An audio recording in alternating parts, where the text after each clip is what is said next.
भगवान के प्रति अपनी आस्था रखिए, अपनी श्रद्धा रखिए, लेकिन बीच में किसी मीडिएटर को, किसी दलाल को मत रखिए। आप भगवान की भक्ति करते हैं तो आप भगवान से सीधा संबंध रखिए, आप बीच में किसी मीडिएटर को क्यों रखते हैं? अगर मंदिर से दान पेटी हटा दी जाए तो भगवान को थोड़ी कोई दिक्कत होगी, या भगवान को कोई दिक्कत होगी? अरे अगर कोई मेरे से ये कहे, आप भगवान से कहते हैं भगवान जी मेरी नौकरी लगवा दीजिए, भगवान जी मेरे को एग्जाम क्लियर करा दीजिए। अरे आप समस्त सृष्टि के रचयिता से मांग रहे हैं, तो मांगेंगे तो आप उससे कुछ भी मांगे ना, उसको क्या जरूरत है? उसको आपके पैसों की जरूरत है? ये बताइए ना आप मुझे। भगवान को आपसे कौन से पैसों की जरूरत है? वो तो आपको देने वाला है, आपकी औकात है कि आप उसको कुछ देंगे। आप किस हैसियत से मंदिर की दान पेटी में चढ़ाते हैं पैसा? मंदिर की दान पेटी में पैसा चढ़ाने से अच्छा है कि उसमें 10, 5 रुपए, 20 रुपए और डाल के किसी गरीब का पेट भर दें। वो गरीब आपको दुआ भी देगा, आपको पुण्य भी मिलेगा और उस गरीब का पेट भी भर जाए। धीरेंद्र शास्त्री को मानती हैं क्या? नहीं, मैं तो नहीं मानती। हैं? नहीं मानती ना आप, बहुत अच्छी बात है। अगर आप मानती तो फिर मैं पूछता, एक बात आप मुझे बताइए, वो धीरेंद्र शास्त्री जो कहता है 27 साल का लड़का ये बात को कहता है कि जो महिला जो है वो खाली प्लॉट है, एक बात आप मुझे बताइए, एक वो महिला भी होती है जिसके पति की डेथ हो जाती है और वो विधवा हो जाती है, तो इसका मतलब क्या वो खाली प्लॉट है? आपके या किसी के भी घर की बहन बेटी के खाली प्लॉट है? ये बताइए ना आप मुझे। ये जो बाबा जो ऊटपटांग बयान देते हैं, इससे पहले वो रामदेव, वो 2.25 आंख वाला काना रामदेव, वो बयान देता है, आपने सुना ही होगा। वो कह रहा था कि मुझे तो महिलाएं बिना कपड़ों के भी अच्छी लगती हैं। ये 26-27 साल के लड़के जो कुछ नहीं कर पाते वो बाबा बन जाते हैं। एक बात आप मुझे बताइए, आप लोग जो धीरेंद्र शास्त्री को बाबा कह रहे हैं, एक बात सोच के देखिए, उसने आपकी घर की बहन बेटियों के लिए यह बोला है कि वो खाली प्लॉट हैं। क्या आपके घर की बहन बेटियां खाली प्लॉट हैं?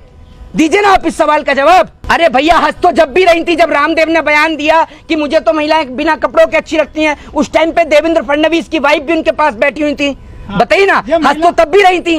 ये महिला कौन है जो उसमें जाती है मंच पर? ये महिला, ये भाजपा के जो लोग हैं ना, भाजपा के कार्यकर्ता, आप देख नहीं रहे, मनोज तिवारी गाड़ी चला रहे हैं, धीरेंद्र शास्त्री उसमें बैठे हुए हैं। तो क्या हो रहा है आपको समझ में नहीं आ रहा? बाबाओं का इस्तेमाल सिर्फ वोट बैंक के लिए किया जा रहा है। देश के अंदर हिंदू और मुसलमान कराने के लिए बाबाओं का इस्तेमाल किया जाता है, ये बात आप समझिए। महिला आयोग कहाँ पर है? महिला संगठन कहाँ पर है जो फटी जींस पर जो आंदोलन करने लग जाते हैं?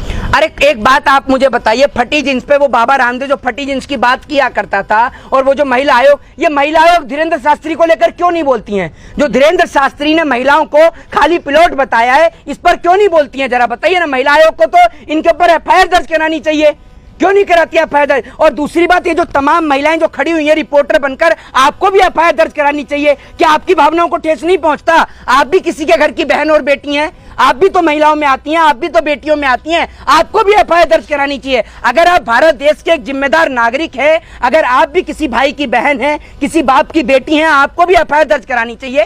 क्या महिला आयोग की जिम्मेदारी है? आपकी जिम्मेदारी नहीं है, आपको भी दर्ज करानी चाहिए। स्मृति ईरानी भी नहीं बोल रही इस मामले में। स्मृति ईरानी को तो छोड़ दीजिए उन्हें, तो उनके बारे में पूछिए ही मत। मंत्री है वो, कैसे छोड़ दें? अरे फिर वही बात, स्मृति ईरानी की बेटी का कोई मामला आया है क्या बीच में? जब उनकी बेटी का मामला आता है वो तभी बोलती हैं, तो उसके अलावा नहीं बोलती हैं। मंत्रालय किस लिए सौंप रखा है इस मैडम को?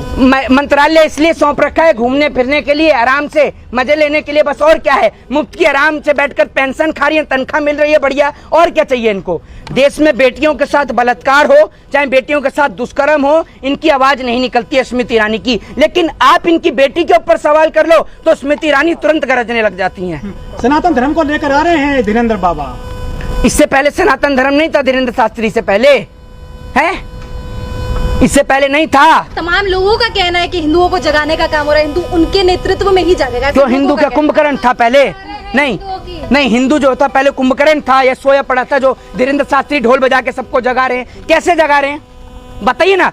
मैं आपको बताऊं, उल्टा ये जो लोग हैं सुलाने का काम कर रहे हैं। पहले हिंदुओं के बच्चे बाबा साहब का संविधान पढ़कर आईएएस आईपीएस बना करते थे, डॉक्टर और इंजीनियर बना करते थे। लेकिन जब से ये 26-27 साल के बाबा आए हैं, तब से इस देश का नौजवान या तो बजरंग दल में जा रहा है, या आरएसएस में जा रहा है, या हाथ में तलवार उठा रहा है। वो कॉपी और कलम तो उठा ही नहीं रहा है। आप एक बात मुझे बताइए, क्या आप इसको हिंदुओं को जगाना कहते हैं कि उनके बच्चों के हाथ में तलवार आए, या फिर हिंदुओं को जगाना तब कहेंगे जब हिंदुओं के बच्चे डॉक्टर, इंजीनियर और आईपीएस बने? ये धीरेंद्र शास्त्री ने कितनी बार मंच से खड़ा होकर बोला है कि हिंदुओं के बच्चे हाथ में कलम उठाएं और डॉक्टर, इंजीनियर, आईएएस और आईपीएस बने। ये इसलिए नहीं बनने देना चाहते और बच्चों को इसलिए नहीं पढ़ने देना चाहते कि अगर बच्चे पढ़ गए तो इनकी दुकान कैसे चलेगी? इनकी तो दुकान बंद हो जाएगी। एक पढ़ा लिखा आदमी जो डॉक्टर हो, इंजीनियर हो, एडवोकेट हो, आईएएस हो, आईपीएस हो, आपको लगता है कि वो उनकी बात के झांसे में आएगा? एक बात आप मुझे बताइए, अगर यही सब कुछ होता तो इनके बच्चे क्यों नहीं आईएएस आईपीएस बन जाते? धीरेंद्र शास्त्री ने अपने भाई को आईएएस या आईपीएस क्यों नहीं बना दिया? बताइए ना आप मुझे। भारत देश को विश्वगुरु क्यों नहीं बना दिया?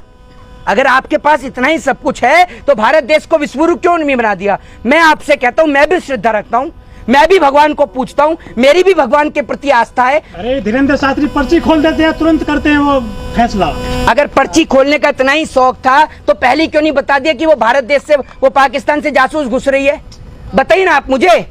ये पर्ची और पर्चे बहुत देखे हमने, ठीक है? इस पर्ची और पर्चे के चक्कर में जो खर्चा हो रहा है ना, इस खर्चे को देखिए। दूसरी बात ये सुन लीजिए जरा, दूसरी बात ये कि आप ये जो कह रहे हैं, ये बाबा ऐसे हैं जो ज्ञान देते हैं, बड़ा लंबा लंबा ज्ञान पेलते हैं। ये बाबा जी कहते हैं कि सब मोह माया है, धन दौलत सब मोह माया है, और खुद गाड़ियों से उतरते हैं, बड़ी बड़ी लग्जरी गाड़ियों से। धीरेंद्र शास्त्री पैदल क्यों नहीं चलते? और बाबा हैं तो सिक्योरिटी की क्या जरूरत? जरा ये बताइए ना, लग्जरी गाड़ी की क्या जरूरत? साधु महात्मा कौन होते हैं? साधु महात्मा वो होते हैं जिनको मोह माया से कोई लगाव नहीं होता, उनको पैसे की कोई जरूरत ही नहीं है। आप ये देखिए तो लाखों करोड़ों रुपए, खरबों रुपया इनके पास है, ये तो वीवीआईपी खाना खाते हैं। धीरेंद्र शास्त्री से कोई आम आदमी मिल सकता है क्या? जरा ये बताइए। धीरेंद्र शास्त्री और प्रधानमंत्री में कोई अंतर नहीं है आज की डेट में।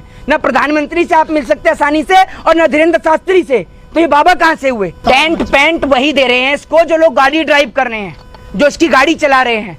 वो भाजपा के नेता जो गाड़ी चला चला कर लेकर जा रहे हैं ना, वही दे रहे हैं खर्चा, और कौन दे रहा है? वरना बाबा जी से पूछे कि बाबा जी कौन सा बिजनेस करते हैं। ये बाबा जी जो समझते हैं कि धर्म के, हिंदू धर्म के लोगों को बरगला देंगे, भैया हम भी हिंदू हैं, हम भी भगवान को मानते हैं। इसका मतलब ये नहीं है कि हम आपकी बात में आ जाएंगे, आपके झांसे में आ जाएंगे। हमें ईश्वर की भक्ति के बीच में किसी की जरूरत ही नहीं है। और एक बात आप मुझे बताइए, साधु महात्मा बनने में आदमी के पूरे जीवन, पूरी जिंदगी बीत जाती है, तब कहीं जाके उसको ईश्वर के दर्शन होते हैं। जब भगवान, महाभारत के अनुसार, जब अर्जुन को भगवान श्री कृष्ण के दिव्य रूप वाले दर्शन करने थे तो उनको दिव्य दृष्टि प्रदान की गई थी।